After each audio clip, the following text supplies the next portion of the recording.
जब राहुल गांधी को 2 साल की सजा सुनाई गई तो उनके पास मौका था माफी मांगने का, मगर राहुल गांधी ने कहा कि मैं भ्रष्टाचार का मुद्दा उठा रहा हूं, माफी मांगने का तो सवाल ही नहीं पैदा होता। साथ ही उन्होंने यह भी कहा कि मेरा मकसद किसी को ठेस पहुंचाना नहीं था। मगर आज मैं कुछ और पूछना चाहता हूं। आज मैं आपसे एक सवाल पूछना चाहता हूं। जब सूचना प्रसारण मंत्री अनुराग ठाकुर खुलेआम मन से कहते हैं देश के गद्दारों को गोली मारो, और उसके बाद हम देखते हैं 2 युवक जामिया मिलिया के अंदर आकर या शाहीन बाग में आके गोलीबारी शुरू कर देते हैं, तो उस हरकत की तो हमें प्रतिक्रिया दिखाई दी थी ना। आज तक अनुराग ठाकुर के खिलाफ कौन सा केस दर्ज हुआ है बताइए। भारतीय जनता पार्टी का एक बेढंगा नेता है जिसका नाम है कपिल मिश्रा। पुलिस की मौजूदगी में वो कहता है आज तो ट्रंप है, मगर कल हमें पुलिस भी नहीं रोक पाएगी। और उसके बाद दिल्ली में क्या होता है जानते हैं कि नहीं आप? दंगे शुरू हो जाते हैं, कम से कम 70 लोग मारे जाते हैं। क्या हुआ उस कपिल मिश्रा का बताइए। और वो न्यूज 18 का पत्रकार जिसने कहा था कि राजस्थान में बुलडोजर चलाया गया था जहांगीरपुरी के प्रतिशोध में, सरासर झूठ बोला था उसने। उसके खिलाफ पुलिस केस हुआ। मैं आपसे पूछना चाहता हूं उसे कौन सी सजा सुनाई गई? उसके खिलाफ इस वक्त कानूनी प्रक्रिया क्या चल रही है?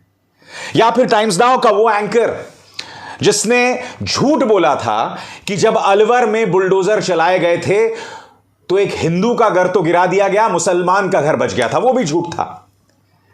ये लोग बार बार झूठ बोलते हैं। भूल गए आप? जी न्यूज का वो एंकर जिसने राहुल गांधी के बयान को गलत ढंग से पेश किया था, झूठ कहा था। यह कहा था कि जिस कन्हैया लाल की हत्या की थी एक मुसलमान ने, तो जी न्यूज ने बाकायदा अपने कार्यक्रम में कहा था कि राहुल गांधी ने कहा था कि भाई एक गलती हो गई, हो जाती है। खुद उन्होंने अपनी गलती को मांगा था। और जब उन लोगों को गिरफ्तार करने छत्तीसगढ़ पुलिस पहुंचती है तब क्या होता है? तब आपने देखा कि बाकायदा उत्तर प्रदेश पुलिस ने उस एंकर को बचाने का काम किया। दिलचस्प बात यह है कि जो तमाम मिसाल मैं आपके सामने दे रहा हूं ना, यह वो मिसाल है जिसके अंदर इन लोगों का योगदान समाज के अंदर असंतोष, अराजकता पैदा करना था। सारी मिसाल देखिए साहब आपको। एक सुदर्शन न्यूज का संपादक है, वो हर हफ्ते जहर घोलने का काम करता है, हर हफ्ते जहरीले बयान देता है। अभी हाल ही में उसने एक बार फिर मुसलमानों को बॉयकॉट करने की बात की थी। मगर हुआ क्या था याद कीजिए। कुछ दिनों पहले मोहम्मद जुबैर नाम के फैक्ट चेकर को जेल में डाल दिया गया था, और उसका गुनाह सिर्फ इतना था कि कुछ लोग जो जहरीली बातें कर रहे थे उसका उसने पर्दाफाश किया था और कुछ नहीं किया था। यह देश बिल्कुल उल्टी चाल चल रहा है दोस्तों। जो लोग इस समाज में जहर फैलाते हैं, झूठ बोलते हैं, समाज में दंगा फैलाने वाले काम करते हैं, उन पर कोई एक्शन नहीं होता। मगर एक्शन होता है तो सिर्फ विपक्ष पर होता है। मैं यहां पर राहुल गांधी के बयान को जायज नहीं ठहरा रहा, मैं खुद उस बयान को आपत्तिजनक मानता हूं। मगर मैं आपसे सवाल पूछना चाहता हूं, क्या यह बयान इतना गंभीर था कि उसके चलते 2 साल की सजा सुनाई गई? और सबसे बड़ी बात, इस देश के इतिहास को खंगालिए, आपराधिक मानहानि में कितने लोगों को सजा सुनाई गई है बताइए ना। कितने लोगों को सजा सुनाई गई है? और यह गाज 2014 के बाद से सिर्फ विपक्ष के नेताओं पर क्यों गिर रही है? एजेंसीज की गाज सिर्फ विपक्ष के नेताओं पर क्यों गिर रही है? आज अगर अरविंद केजरीवाल राहुल गांधी के साथ खड़े हुए हैं तो उसकी वजह क्या है समझिए। क्योंकि उनके पार्टी के जो नेता हैं एक एक करके उन पर निशाना साधा जा रहा है। मनीष सिसोदिया जेल में, सत्येंद्र जैन एक लंबे अरसे से जेल में है। उसी तरफ से अगर आप थोड़ा दूर चलें तो आपको अन्य पार्टियों में भी इसी तरह से किरदार दिखाई देंगे कि उन पर निशाना साधा जा रहा है। ईडी की जो तलवार है वो लटकती है सिर्फ गैर भाजपाई नेताओं पर। यह सब एक श्रृंखला के तहत चल रहा है। इस सब में समानता दिखाई दे रही है कि गाज गिरेगी तो सिर्फ विपक्ष पर गिरेगी। कोई सवाल तक नहीं होगा सत्तारूढ़ लोगों पे, चाहे वो दंगा फैलाएं, समाज के अंदर असंतोष फैलाएं, इनके पालतू मीडिया पर कभी एक्शन नहीं होगा। जबकि याद कीजिए कि सुप्रीम कोर्ट में चीफ जस्टिस चंद्रचूड़ ने बार बार नफरती भाषणों, नफरती मीडिया पर बयान दिया था। दिल्ली पुलिस पहुंच जाती है राहुल गांधी के घर पर उस बयान के लिए जो उन्होंने श्रीनगर में दिया था। यह दिल्ली पुलिस का कर्तव्य मान लिया। मगर जब दिल्ली के अंदर बुराड़ी में या जंतर मंतर में नफरती भाषण दिए जाते हैं, बार बार दिए जाते हैं, दोहराए जाते हैं, तब दिल्ली पुलिस क्यों सो रही होती है? मुझे बताइए ना। तब दिल्ली पुलिस क्यों गायब हो जाती है? इनकी जो सारी हरकत होती है, सारी मुस्तैदी होती है, वो विपक्ष पर होती है या उन लोगों पर होती है जो सत्ता से सवाल करते हैं। आपने एक पत्रकार सिद्दीक कप्पन को आतंकवाद की धाराओं में बंद कर दिया था। मामला खत्म हो गया, बेल मिल गई उस मुद्दे पर, मगर फिर इस सरकार ने क्या किया? उसे ईडी के मामले में फंसा दिया। स्टूडेंट एक्टिविस्ट उमर खालिद एक अरसे से जेल में बंद हैं। पूरा केस क्या है, किस मुद्दे के लिए उनको जेल में डाला गया है, उस बात को लेकर भी असमंजस है। मगर चूंकि यूएपीए लगा दिया गया है, आतंकवाद की धाराएं लगा दी गई हैं, तो मजाल है उसे आसानी से बेल मिल जाए। और ऊपर से वो मुसलमान है। जी हां, जो सिद्दीक कप्पन भी था, जो सरफूरा जरगर भी है, जो शर्जील इमाम भी है, तो ये तमाम लोग जेल के अंदर है। उमर खालिद ने तो बार बार संविधान की दुहाई दी थी। मैं आपसे एक बात पूछना चाहता हूं, मुझे आप अनुराग ठाकुर का उस मंच से तो बयान दिया गया था, देश के गद्दारों को गोली मारो, और जिसका परिणाम भी हुआ उसके बाद। उनके बयान में आप मुझे बतला दीजिए उन्होंने कहां संविधान की बात की थी? या उस वाहियात कपिल मिश्रा के बयान में बताइए उसने कहां संविधान की बात की थी? उन लोगों को जेल में डाला गया है जो संविधान की बात कर रहे थे। और अब धीरे धीरे जो केसेस थे वो सब खत्म हो रहे हैं। सरफूरा जरगर के खिलाफ केस खत्म हो रहा है, शर्जील इमाम के खिलाफ जो केसेस एक एक करके खत्म हो रहे हैं, मगर प्रक्रिया सजा है। एक अरसे से आप देख रहे हैं ये लोग जेल में बंद हैं, एक अरसे से जेल में बंद हैं। व्यवस्था उनका अपराधीकरण कर रहा है, व्यवस्था उनके साथ वो नाइंसाफी कर रही है जिसका कोई सानी नहीं है, जिसकी कोई कल्पना नहीं की जा सकती, जो अप्रत्याशित है। और ये पिछले 9 सालों की सौगात है। हम जो खुद को मदर ऑफ डेमोक्रेसी कहते हैं वो एक मजाक बनकर रह गया है।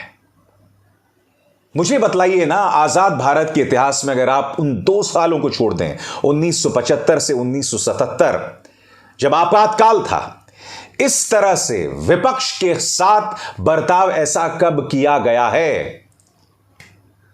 उस वक्त तो चलो आपातकाल था, आज क्या आपातकाल की जरूरत है? बार बार भाजपाई कहते हैं कि साहब आपातकाल कहां है, आप जो मर्जी कहना चाहते हैं आप कह देते हैं। मैं आपसे पलट के एक सवाल पूछना चाहता हूं, जो कहना चाहते हैं उनका आप क्या हश्र करते हैं? बताइए ना। प्रधानमंत्री बार बार कहते हैं कि मुझे 2 से 3 किलो गालियां रोज पड़ती हैं, मगर 2 मिनट के लिए मैं मान लूं कि आपको गालियां भी पड़ती हैं, तो वो जो गाली देने वाले हैं तथाकथित, उनका आप क्या हश्र करते हैं? बताइए ना। सबसे पहली बात, आपकी आलोचना होती है मोदी जी आपको कोई गाली नहीं देता। मैं आपको बताता हूं गाली क्या होती है।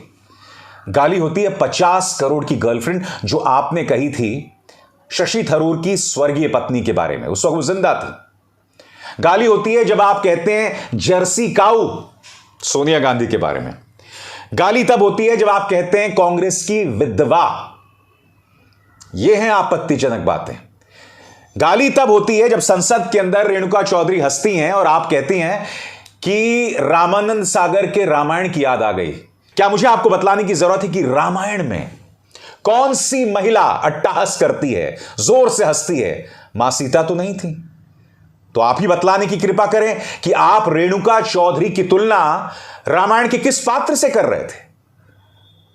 आपने तो संसद में खड़े होकर यह तक बोल दिया कि गांधी परिवार को नेहरू नाम रखने पे क्यों शर्म आती है।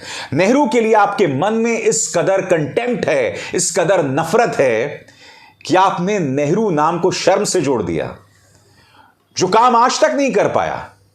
और आप बार बार कहते हैं, आपकी सांसद हमारे शहीद हेमंत करकरे का अपमान करती हैं, शाप देती हैं, सूतक की बात करती हैं।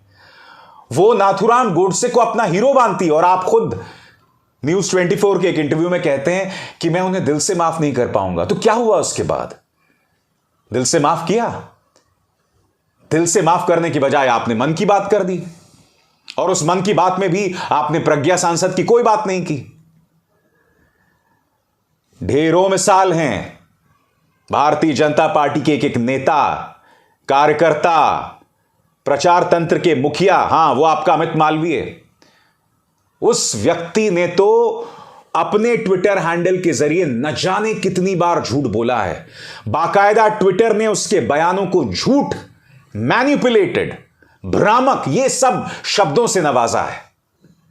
बार बार झूठ बोलता गया वो। आपके पालतू पत्रकार जो समाज के अंदर जहर बोने का काम करते हैं, अपराधी से कम नहीं है, और उनका सिर्फ एक मकसद है कि इस तरह से समाज में जहर बोके समाज के अंदर असंतोष पैदा किया जाए, हिंदुओं और मुसलमान में तनाव पैदा किया जाए, और फिर चुनाव में किसकी बल्ले बल्ले, चुनाव में किसका फायदा। आज इस देश की सोच के साथ बहुत कुछ गड़बड़ है दोस्तों। गड़बड़ इसलिए है कि जो लोग इस समाज में अराजकता फैला रहे हैं, जो सही मायने में गाली देते हैं, जिनके बयानों का हम परिणाम देखते हैं समाज के अंदर दंगों के तौर पर या गोलीबारी के तौर पर, उनके बारे में कोई कुछ नहीं कहता है। इस देश में इंटेलिजेंस फेलियर्स होते हैं, जिसके चलते पुलवामा अटैक होता है। चीन हमारी जमीन में प्रवेश करके हमारे 21 सैनिकों को शहीद कर देता है। उन लोगों की कोई जवाबदेही नहीं है। उल्टा फिर आपका पालतू मीडिया खड़े हो जाता है और यह तक कहता है कि सीमा की रक्षा करने की जिम्मेदारी सरकार की थोड़ी ना है, सीमा की रक्षा करने की जिम्मेदारी तो सैनिकों की है। यानी कि सैनिकों की शहादत को वोटों के लिए आप भुनाएंगे, सैनिकों की शहादत को आप राजनीति में इस्तेमाल करेंगे, मगर जब हमारे 21 सैनिक शहीद हो जाएंगे तो इनका पालतू मीडिया कहता है कि दोष सैनिकों का है, सरकार का नहीं है। ये आपके पत्रकार हैं, इन पत्रकारों से कोई जवाबदेही नहीं है, इन पत्रकारों पर कोई कानूनी कार्रवाई नहीं है। आप कानूनी कार्रवाई किन पे करते हैं? जो आपसे सवाल करते हैं। आप न्यूज क्लिक पर ईडी की रेड मारते हैं, इनकम टैक्स की रेड मारते हैं, आप क्विंट पर रेड मारते हैं, आप एनडीटीवी पर रेड मारते हैं। खैर उसकी तो आपने हैसियत ही खत्म कर दी। आप HW न्यूज पर रेड मारते हैं, आप पत्रकारों को ट्रोल करवाते हैं। और मैं दावे के साथ कह सकता हूं, इन तमाम पत्रकारों में, इन तमाम संस्थाओं में आज तक संविधान के खिलाफ क्या बात कही है? मैं इस व्यवस्था का आलोचक हूं, बताइए। मैंने सैकड़ों कार्यक्रम किए हैं, इन तमाम कार्यक्रमों में मैंने आज तक कब भी इस समाज में दंगा भड़काने वाली बात कौन सी कही है? मैं तो अपने हर कार्यक्रम में कहता हूं, हिंदू और मुसलमानों में भाईचारे की अपील करता हूं। फिर भी आपकी व्यवस्था मुझे निशाने पर लेती है। क्यों? मैं आपसे जानना चाहता हूं। मैं फिर दोहरा दूं कि राहुल गांधी ने जो कहा वो आपत्तिजनक हो सकता है, मगर आप भी जानते हैं कि वो जो मोदी सरनेम है उन पर निशाना नहीं साध रहे थे। उनका निशाना था नीरव मोदी, उनका निशाना था ललित मोदी, और उनका निशाना था प्रधानमंत्री नरेंद्र मोदी। दिक्कत यह है कि भारतीय जनता पार्टी को मिर्ची वहां लगी है, क्योंकि राहुल गांधी लगातार निशाना साधते हैं प्रधानमंत्री नरेंद्र मोदी पर। उनके लिए मुश्किल हालात पैदा कर रहे हैं, अडानी को लेकर उन्हें घेर रहे हैं, आरएसएस पर लगातार हमला कर रहे हैं और आरएसएस से भी माफी नहीं मांगते हैं। जी हां, सावरकर पर हमला बोलते हैं और वो सावरकर के मामले में भी माफी नहीं मांगते हैं, क्योंकि माफी मांगने का जो जज्बा है वो तो सावरकर में था ना। इसलिए राहुल गांधी माफी नहीं मांगते हैं। 9 बार माफी मांगने का इतिहास तो सावरकर का है, इसलिए राहुल गांधी माफी नहीं मांगते हैं। वाकई इस देश में बहुत उल्टा हो रहा है दोस्तों। निशाने पर सिर्फ विपक्ष है, सिर्फ विपक्ष है, मगर सत्ता पक्ष से जुड़े लोग अपराध कर रहे हैं, समाज में असंतोष पैदा कर रहे हैं, मगर उन पर कोई कार्रवाई नहीं है, जो अपने आप में कितना बड़ा दुर्भाग्य है। अभिसार शर्मा को दीजिए इजाजत। नमस्कार। स्वतंत्र और आजाद पत्रकारिता का समर्थन कीजिए, सच में मेरा साथी बनिए। बहुत आसान है दोस्तों, इस ज्वाइन बटन को दबाइए और आपके सामने आएंगे ये 3 विकल्प, इनमें से एक चुनिए और सच के इस सफर में मेरा साथी बनिए।